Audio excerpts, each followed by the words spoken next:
coming, but I don't want to interrupt your dinner. Please feel free to continue eating, and I'll be talking.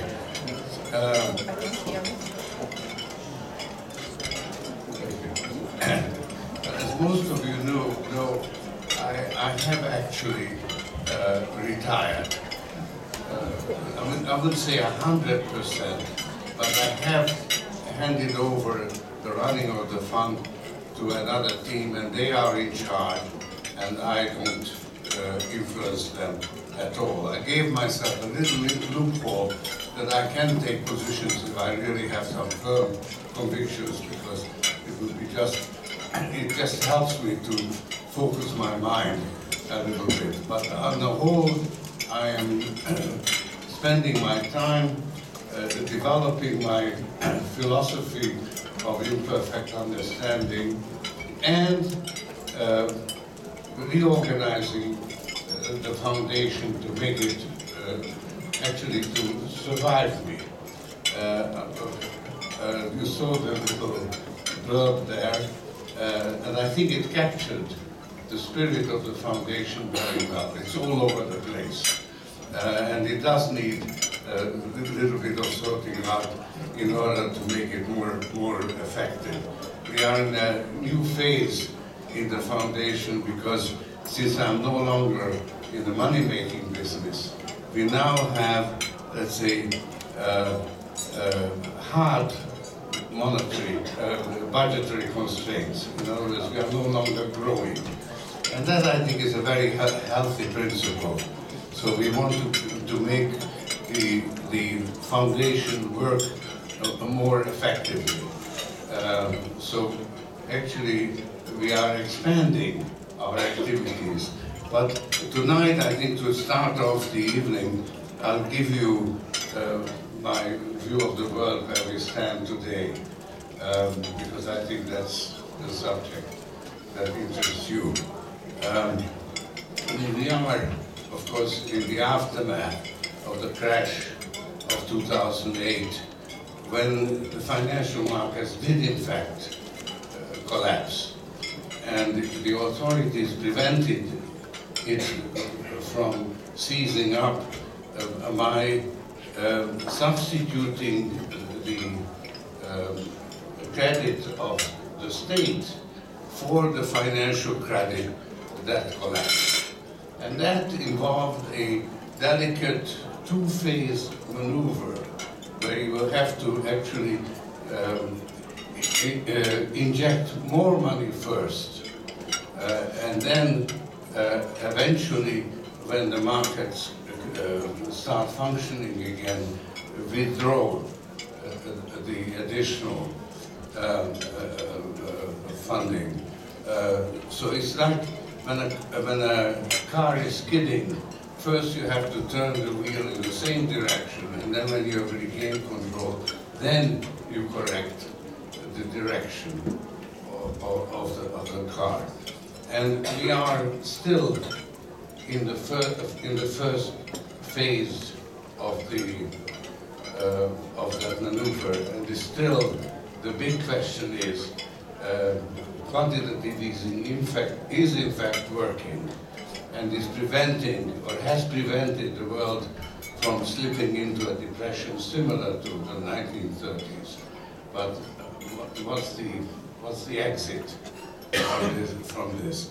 And that's still to come. Then you had the Euro crisis, which is, in my opinion, a direct consequence of the crash of 2008, because when you substituted the credit, or the sovereign credit, for financial credit, then the fundamental flaw in the euro became apparent, namely that the government debt of the member countries was issued in a foreign currency, the euro. They did not actually control the currency in which their government bonds were denominated. And that was actually ignored by the authorities before. They treated government bonds as riskless assets, and they turned out to be more risky than anything else. And that was the origin of the euro crisis. And that, I think, is still also not solved. And I spent most of my time thinking about and dealing with the euro crisis in the last year, because I consider that the most pressing, immediate issue. And last spring, I said the next 3 months are going to determine the shape of the future. And in fact, that is what happened, because after the failure of the June summit, there was a moment when the creditors went through the roof, and we were on the verge of a meltdown. And at that moment, Germany, Chancellor Merkel, in fact, did what she had to do to save the euro, backed Draghi over the president of the Bundesbank, and then Draghi saved the situation. So the euro is now here to stay, and the markets are reassured. The immediate crisis is over, but I think the complacency or optimism is a little bit premature, because the fundamental imbalances have not been resolved. They've been papered over. Germany did the minimum that was necessary to save the euro. And actually, since it has worked, already the concessions that Germany made in agreeing on a banking union and other things are being whittled down. So the outcome is what I was afraid of, which is a eurozone divided into creditors and debtors, with the creditors in charge, and unfortunately advocating a policy of austerity, which is just simply counterproductive, because you can't reduce excessive debt by reducing the GNP. So, because it's a ratio. So it's the wrong policy at this time, and it's actually hurting the debtor countries more than Germany, but it is pushing the entire eurozone into a recession, and that will aggravate the political tensions. So the financial solution is actually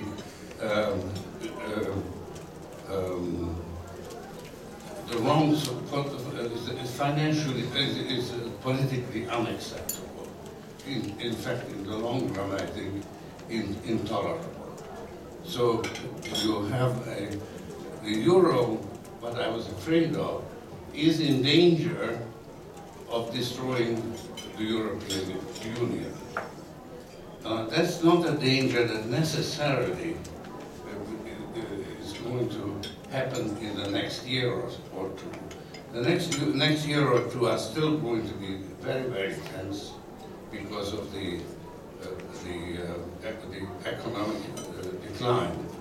But if we go through that period, as most likely we will, because Germany will always do the minimum to preserve the euro, then you have a permanent system where Europe is divided into center and periphery, with the center deciding policy, or basically controlling policy, and the periphery reduced to a permanently inferior and subordinate situation. It's in a way there's a parallel with the global financial system that prevailed after the Second World War, with the United States being the center and with the developed world controlling the financial system, and the developing world being subjected to very sharp discipline. But when the system was in danger, then always the authorities took care to preserve the system at the cost of inflicting a very heavy penalty on the periphery. And so I see a considerable similarity to the global banking crisis that broke out in 1982, and that resulted in a lost decade in Latin America. We are in a similar situation now, with a lost decade affecting Europe, and particularly the debtor countries in Europe. So that's, I think, is a very unfortunate outcome. I proposed all kinds of ways to try to avoid it. You might be aware of my proposal, Germany lead or leave, which actually was remarkably, very interestingly, quite seriously considered and in a way welcomed by the Bundesbank and the people who were supporting the Bundesbank, but was totally unacceptable to my friends, the pro-Europeans, who just couldn't imagine a euro without Germany. Although it could work very well, and I still believe it would be a better solution, but it's not now going to happen. And I think that my friends, pro-Europeans, are making a big mistake, confusing the euro with the European Union. And I think the European Union is much more important than the euro. But that's the situation today. And as a foundation, since I am a believer in the European Union as an open society, and I think that this division of Europe into creditors and debtors, and with the debtors in a subordinate position, is contrary to the spirit in which the European Union was created, because it was then a voluntary association of equal states, and now it's almost compulsory, or an association which you can't escape, but it is not in the spirit of equality at all. So there's two problems with Europe, or with this outcome. One is a political problem, that the creditors, particularly Germany, are in charge, and effectively nothing can be proposed on the European level without first checking with Germany whether it's acceptable. So that's politically, I think, not a desirable situation. But the other problem is that the policy advocated by Germany, namely austerity, is just simply the wrong policy. Now, I think it is it will become increasingly evident that it's the wrong policy. And so there could be a change on the part of Europe. But I see actually now, when I come to the let's say, financial market implications of this development, I think quite a turbulent time ahead for 2013. And the turbulence will be in the first place in the exchange rates. And secondly, if that it doesn't disturb the recovery, then in interest rates, and thirdly, there could be also some political turbulence. In the case of the exchange rates, Europe is now an outlier. It's the only major central bank that is not engaging in quantitative easing. Japan had been very conservative, similar to the Central Bank of Japan, was similar to the, let's say, the Bundesbank interpretation of how financial markets should be handled. And now it has come under political attack. The government, the new government of Japan gained an absolute majority in the lower house on that on a platform of quantitative easing. And it is already has moved the currency by 15% or so. And I think this move is a real one. It's different from the previous attempts where it was kind of a pretense, but no real willingness to follow through. The Abe government needs to succeed and actually get the economy going within 6 months, in order, because it has the upper house elections coming up in September, and it needs to win that election. So I think this move is a real one, and it will, at the same time, the euro is likely to strengthen because of the conservative management, the last remaining bastion of what might be called sound money. And so the divergence between the Japanese yen and the euro is going to be aggravated. And that will have a negative effect on Germany's performance, because Germany is very competitive with Japan in the global market. And so the recession in Europe may also affect Germany. And that's, I think, is going to create tensions. We already had Weidmann criticize the new developments in Japan. It's only an indication of what I think is in store. Then, if this is kept under control, and then I think the United States currently has a pretty good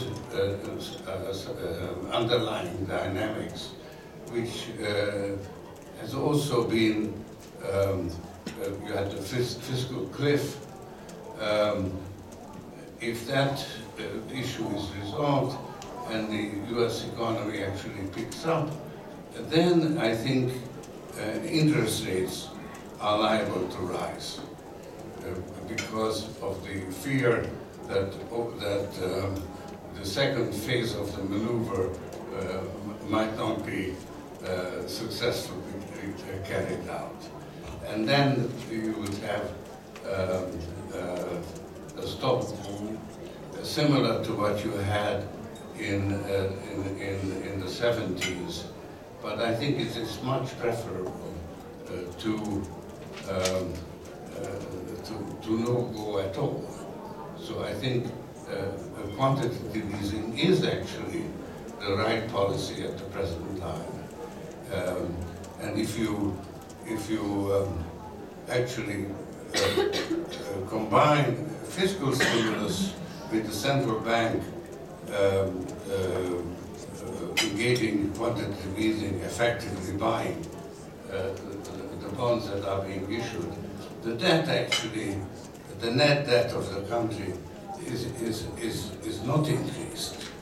But as the economy accelerates, the debt ratio actually falls. So it is the only way out. You can only grow your way out of excessive debt. You can't shrink your way out of it. I think this is now pretty well accepted by central banks globally, except for the ECB. However, as the economy declines, you may find that the ECB also sees it that way. And then you will have a very interesting situation because then Germany would be definitely overruled on that issue as well. And then the question is whether Germany actually wants to put up with that or not. And then you get into the political tensions of the situation. So that's my sort of short-term prediction. Now, for a medium term or maybe the longer term, the most important thing actually is what happens in China. Because China has to change its growth model. It's not something that it has to do immediately. It could carry on for a few more years this way, but